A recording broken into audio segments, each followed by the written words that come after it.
Hi guys, I'm so excited to share this story with you.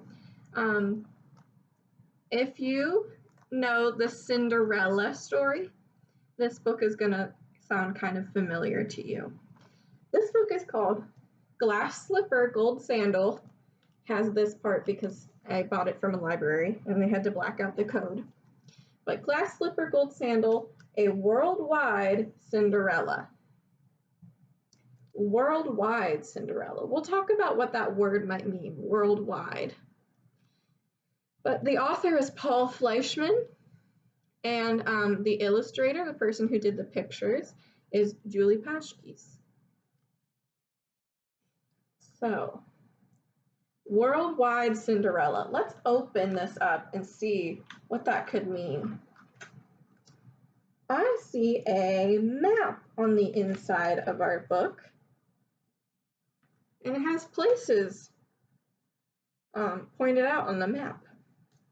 There's Appalachia, which is here in the United States where we live, Mexico, the West Indies, Ireland, Germany, Poland, Russia, France, Zimbabwe down here in Africa, Iraq and Iran in the Middle East, India, China, Korea, Japan, Laos, which is another Asian country, and Indonesia. I wonder why the story would show these places on the map. If this is called a worldwide Cinderella story, what do you think? Maybe this is the Cinderella story from all of these places around the world. So we're going to learn a part of each Cinderella story.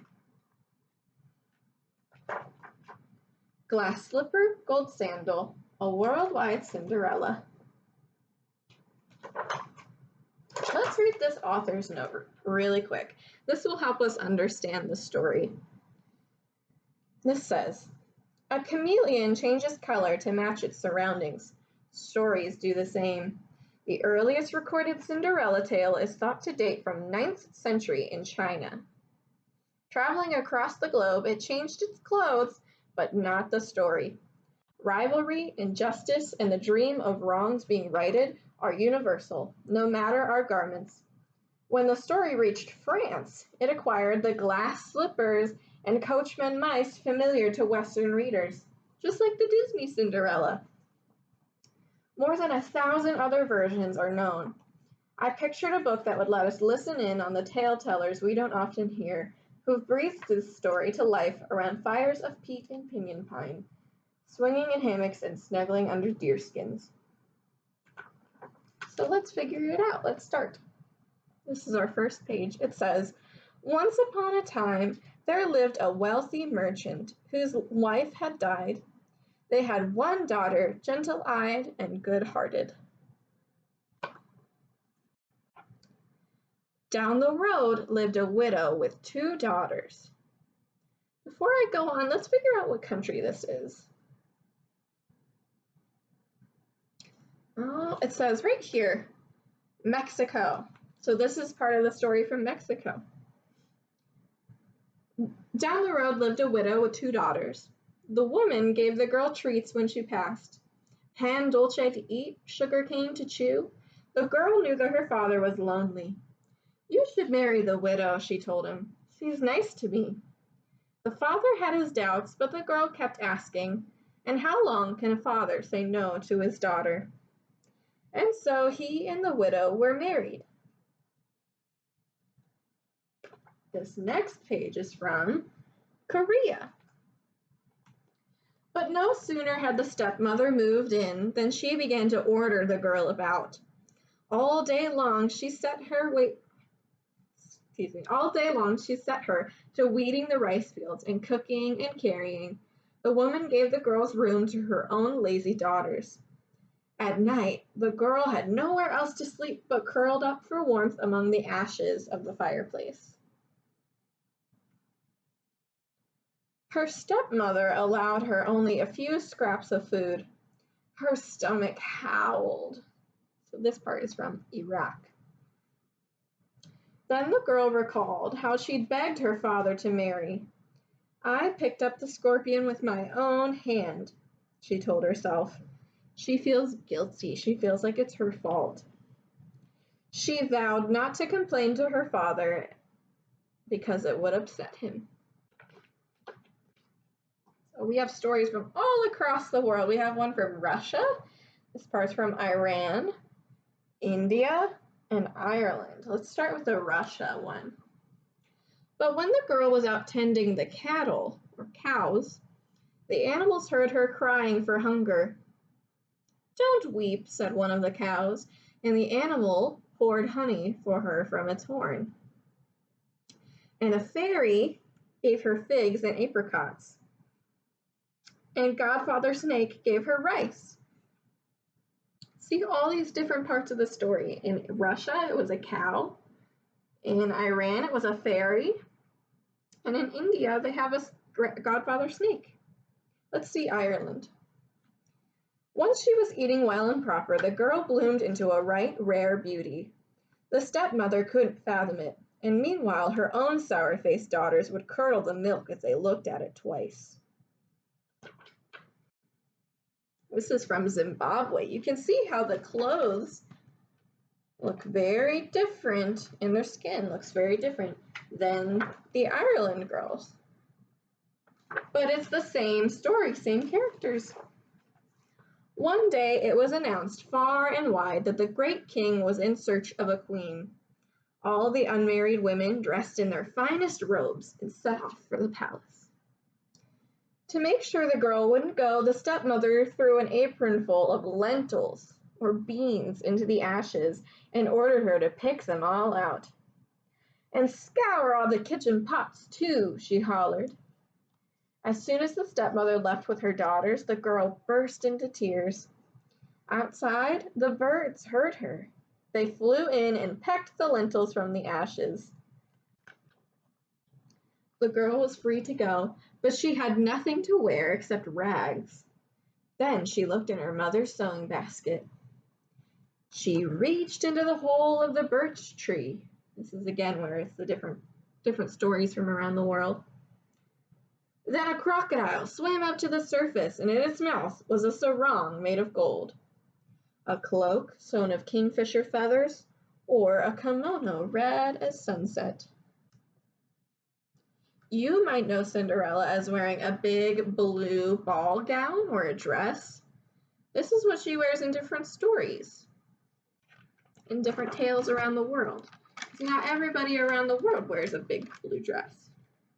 Sometimes they wear different things. And on the girl's feet appeared a pair of glass slippers. That one we know. Or diamond anklets. Or sandals of gold. "Walk to the ball," said the girl's aunt. "Never!" She picked a big round breadfruit from a tree and tapped it 3 times with her wand. Quick as the blink of a firefly, that breadfruit changed itself into a coach.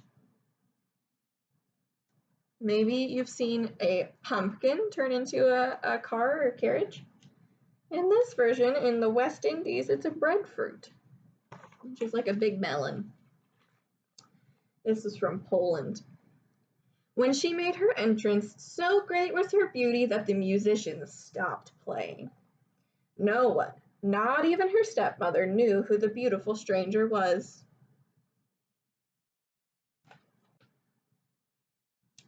All night the girl danced with the headman's son, until the first rooster crowed. Then she remembered she had to leave at once. She leaped onto her horse's golden saddle.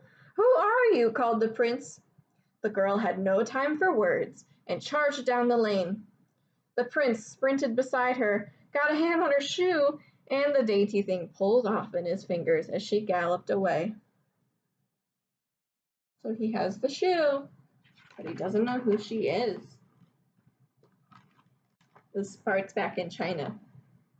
The king declared he would marry the golden shoe's owner. He ordered the women of the court to try it on, but none could squeeze inside it. And so he went searching for its owner, up and down mountains and across the deserts until he came to the stepmother's house. When she saw him approach, she grabbed her stepdaughter Cinderella and wrapped her in a mat and hid her.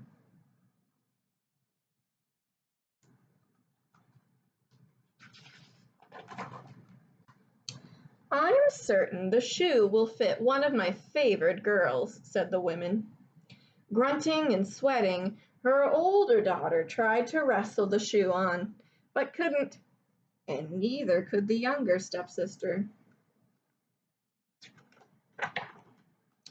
Just then a rooster began to crow. They put the ugly one on show and hid the beauty down below. The girl, Cinderella, was brought forward. "Don't waste your time with that one," said the stepmother. But the magistrate looked up into the girl's eyes, took the straw sandal in his hand, and slipped it onto her foot with ease. So here's that part with different elements of every story around the world. It'll kind of bounce around. First, we have Zimbabwe. She and the great king were married at the palace where guests feast on mangoes and melons, or rice with almonds, or beef and lamb stew, or anise cookies and custards.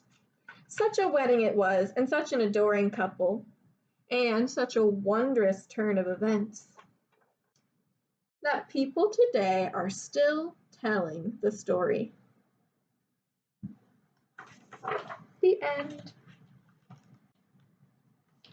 So I hope that wasn't too hard to follow, but it was the Cinderella story from different parts of the world.